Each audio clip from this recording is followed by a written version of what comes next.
மூன்று ஒளியியல் உபகரணங்கள் பற்றி செய்யப்பட்ட பின்வரும் கூற்றுக்களை கருதுக. ஏ என்றது எளிய நுணு காட்டி ஒரு தனி குவிவிலே கொண்டிருக்கும். அதேவேளை நுணு காட்டி இயல்பான செப்பம் செய்கையில் தெளிவு பார்வை இழிவு தூரத்தில் ஒரு மாய பிம்பத்தை உருவாக்குகின்றது என்று சொல்லியிருக்கு.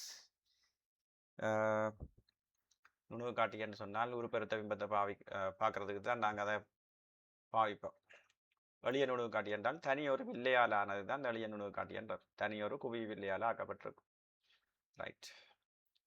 ஏ என்ற கூட்டு சரியா பிள்ளையாண்டு பார்க்கறதுக்கு இது ஒரு வில்லை ஒரு பொருளை உருப்பெருத்து பார்க்க ஒண்ணா.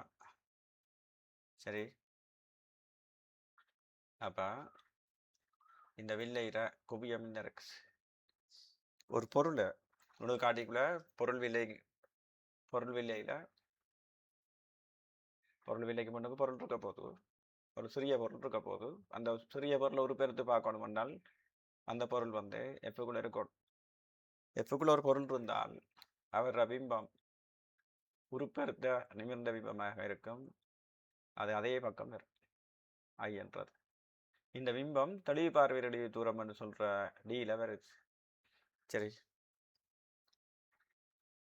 இயல்பான செப்பம் செய்யன்னு சொன்னால் எளிய நுணு காட்டிக்கு இறுதி பிம்பம் தெளிவு பார்வையிடைய தூரத்தில் வாரது அது ஏ என்ற கூட்டு சரி. விடையிலே வரணும், 4வது வராது, மற்றெல்லாம் வரலாம். ஸோ 1 வரலாம், 2 வரலாம், 3 வரலாம், 5 வரலாம். கூட்டு நுணு காட்டிய இருவில்லைகளை கொண்டிருக்கும். அது சரி, கூட்டு நுணு காட்டி இருவில்லையில கொண்டிருக்கும் என்றது சரி. அதேவேளை நுணு காட்டி இயல்பான செப்பம் செய்கையில் முடிவிலியில் ஒரு மாய பிம்பத்தை உருவாக்கும். முடிவிலி என்று சொல்ற அந்த வசனம் இயல்பான செப்பம் செய்யல நுணு காட்டி கதைக்க மாட்டோம். அதனால் இந்த முடிவிலியில பிம்பத்தை உருவாக்குறது இயல்பான செப்பம் செய்யல தொலைக்காட்டி பி வரக்கூடாது. இந்த விடையில என்றால் 5 வராது, 2 வராது. வரக்கூடிய விடை இன்னும் ஷார்ட் பண்ணலாம். 1 அல்லது 3 தான் விடை. 1 அல்லது 3 தான் விடையா இருக்கும்.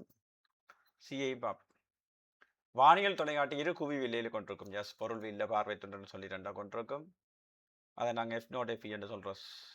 எஃப் நோட்னு சொல்றது பொருள் வில்லை, இது பார்வை துண்டு. இயல்பான செப்பம் செய்யல முடிவிலியில் ஒரு பெரிதாக்கின மெய்பிம்பத்தை உருவாக்கும் என்று சொல்லியிருக்குது. அது வந்து மெய்பிம்பம் இல்லை, மாயபிம்பம். அந்த மெய்பிம்பம் என்ற வசனத்தால இது பிழைக்கு. சரி, இயல்பான செப்பம் செய்யல முடிவிலான் பிம்பம் பெறப்போது மெய்பிம்பம் என்று சொல்றது பிள்ளை. சரியா, அதனால அதுவும் பிள்ளை. எங்களுக்கு வரக்கூடிய விட இதில் ஏ மட்டும் என்றால் முதலாவது விடை.